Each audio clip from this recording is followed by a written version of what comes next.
Bonjour, bonsoir à toutes et à tous et bienvenue sur ma chaîne. Le texte que je vais vous lire aujourd'hui, il rend hommage à un groupe ethnique du Cameroun. Je pense au groupe ethnique appelé les Ngumba. On les appelle aussi les Kwasio. Dans le groupe des Kwasio, on a les Ngumba et les Mabi.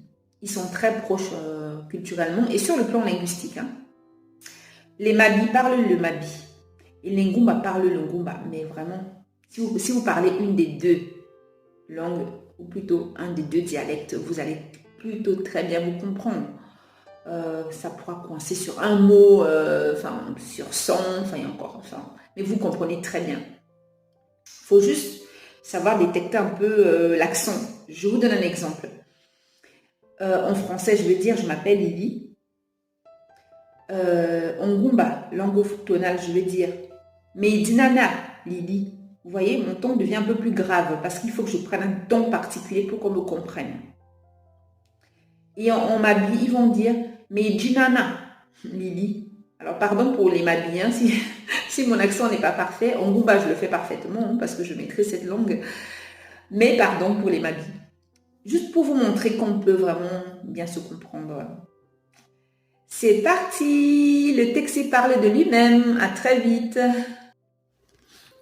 Le trésor caché derrière un acte de naissance Ngumba. La honte. C'est ce que m'a dit la fille Ngumba l'autre jour. C'est ce que dit la fille Kwasio lorsqu'elle a du chagrin. Beaucoup de chagrin. Pas le chagrin d'amour qui ne concerne qu'elle, mais le chagrin de tout un peuple. J'ai trop honte. Que vais-je faire de cette honte? C'est la question qu'elle pose à son peuple. La honte, c'est le mot qu'on entend le plus dans toutes les bouches. La honte, ce mot-là et ce sentiment-là ne sont jamais aussi présents qu'à ce moment-là.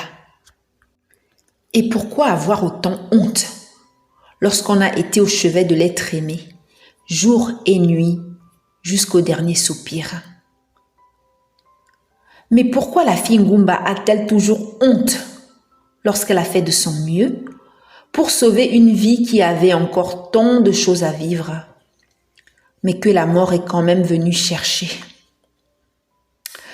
C'est une question que je me suis toujours posée.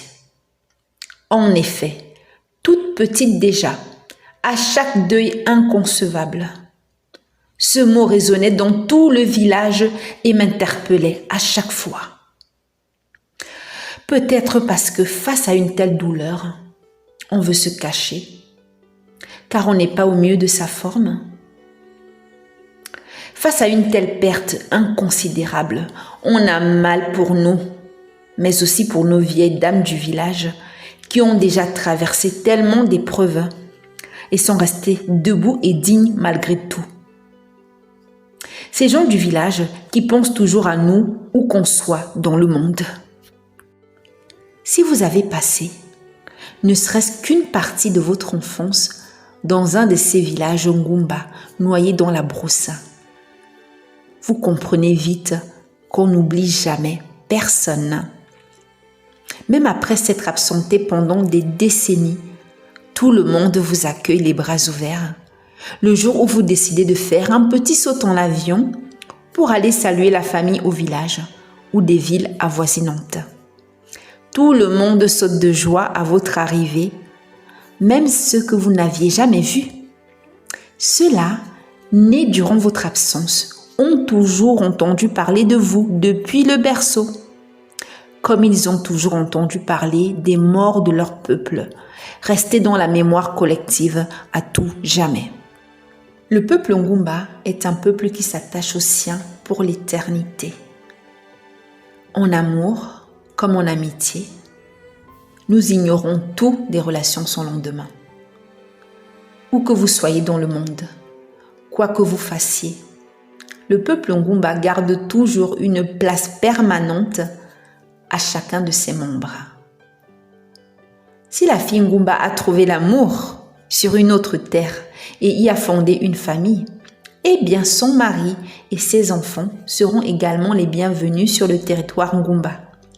Il n'y a jamais dans le cœur et les récits du village Ngumba. Les Ngumba sont ouverts aux autres peuples.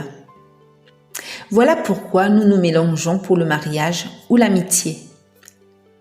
Les événements heureux et joyeux arrivés à une fille Ngumba à l'autre bout du monde finissent toujours par retentir au village. Parfois, ce sont même les plus cachés dans la brousse qui en savent plus sur ce qui se passe en Beng, c'est-à-dire l'Europe ou tout continent considéré comme riche. Même si ce que nous préférons, c'est de ramener la joie au village, notamment lors des mariages traditionnels et officiels, où c'est la fille Ngumba qui se fait doter et pas l'homme qu'elle épouse. Nous nous devons aussi de ramener le deuil au village. C'est dans ces moments-là que la fille Ngumba ressent toutes ces émotions qui s'apparentent au sentiment de honte. Or, ce mot ne convient même pas à la situation en question, ni à une autre, car s'il y a un seul mot qui ne devrait pas être collé à une fille Ngumba, c'est bien celui-là. Parce que la fille Ngumba, c'est la plus courageuse de toutes les femmes que vous rencontrerez dans votre vie. Parce que si vous avez croisé le chemin d'une fille Ngumba, ne serait-ce qu'une journée, toute votre vie en est impactée. La fille Ngumba, elle a toujours le sourire aux lèvres, malgré les épreuves de la vie. La fille Ngumba, elle a toujours cru aux jours meilleurs, même dans les pires moments. La fille Ngumba, elle aime rire à pleines dents, chanter et danser à chaque seconde. Mais, lorsque le malheur vient quand même frapper à sa porte, la fille Ngumba pleure fort dans les bras de ses frères. Elle pleure tellement fort que c'est tout son peuple qui s'y met, puis le village entier à l'autre bout du monde. Ce sont des pleurs qu'on entend de part et d'autre du monde, car le peuple Ngumba et sa diaspora restent toujours émotionnellement unis, peu importe les kilomètres. Alors, ce sentiment étrange, aux termes non concevables, s'affrontent ensemble, en famille ou entre amis, car la fille Ngumba le vaut bien.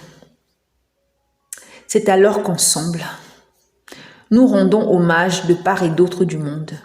Prions, chantons des chants traditionnels, mangeons, noyons notre peine dans du vin rouge et désherbons les tombes de nos défunts. Les tombes, ce n'est pas grand-chose, mais c'est très précieux, car c'est une place permanente spécialement faite rien que pour toi. Nous nous devrions de t'accompagner jusqu'au bout de n'importe quel chemin qu'avait tracé le destin pour toi. Une tombe, un choix imposé, mais protégé, car Mirabelle Flore, c'est tout ce qui nous reste de toi jusqu'à la fin des temps.